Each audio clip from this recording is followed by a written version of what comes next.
ഗോൾഡിന്റെ price predictions അനുസരിച്ച് ഞാൻ മുമ്പ് പറഞ്ഞതുപോലെ 26-27 ഗോൾഡ് മേലോട്ട് പോകുന്നതാണ് ജനറൽ ആയിട്ടുള്ള ഒരു പ്രൊഡിക്ഷൻ ഉള്ളത്.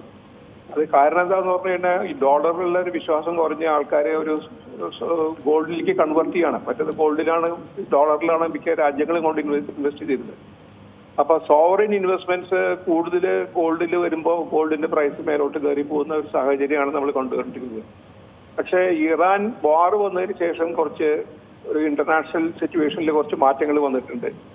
ഉദാഹരണമായിട്ട് ഇപ്പോ ഈ ഓയിലിനൊക്കെ വലിയ ബുദ്ധിമുട്ടാണ്. ഇപ്പോ സ്ട്രേറ്റ് ഓഫ് ഹോർമൂസിൽ ബ്ലോക്ക് ചെയ്ത കാരണം ഓയിൽ കിട്ടാനുള്ള ബുദ്ധിമുട്ട് കാരണം ഓയിലിന്റെ വില $120 വരെയൊക്കെ വരും. അത് $150 വരെ വരും എന്ന് പറയുന്നുണ്ട്.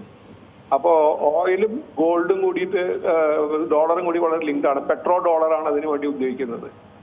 അപ്പൊ അതുകൊണ്ട് ഈ പെട്രോ ഡോളർ വരുമ്പോൾ ഡോളറിന്റെ ഡിമാൻഡ് കൂടുമ്പോൾ ഓട്ടോമാറ്റിക് ആയിട്ട് ആൾക്കാർ ഈ മറ്റേ ഗോൾഡും ഡോളറും കൂടി ഇൻവേഴ്സ്ലി പ്രൊപ്പോർഷണലാണ്. ഡോളറിന്റെ വില ഇപ്പൊ കൂടുന്നു, അപ്പൊ ഗോൾഡിന്റെ പ്രൈസ് കുറയും. അപ്പൊ ഡോളറിന്റെ വില കൂടി ഡോളറിന് ഡിമാൻഡ് കൂടുമ്പോൾ ഗോൾഡിന് നാച്ചുറലായിട്ട് സാധാരണ കീഴ്പട്ടിക്ക് വരും.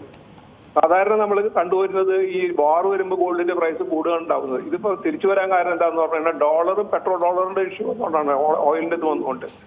അതുകൊണ്ടാണ് ഈ ഗോൾഡിന്റെ പ്രൈസ് ഇങ്ങനെ താഴോട്ട് വരുന്നത്.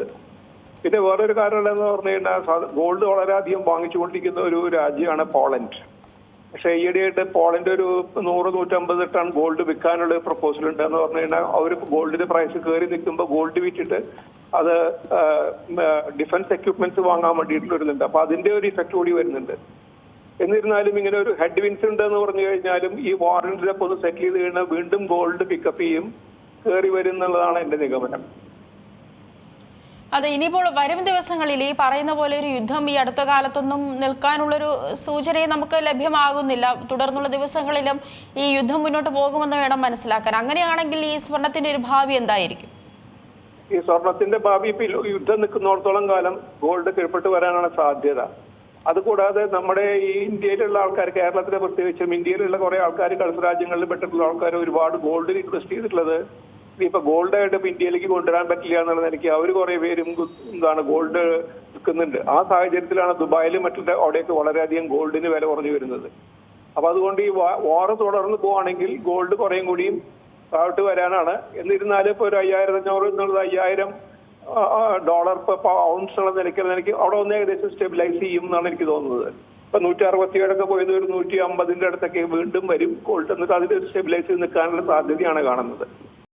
ഏറ്റവും പുതിയ വാർത്തകളും വിശേഷങ്ങളും വിരൽ തുമ്പിലറിയാൻ സീ മലയാളം ന്യൂസ് എല്ലാ ഡിജിറ്റൽ പ്ലാറ്റ്ഫോമുകളിലും ലഭ്യം.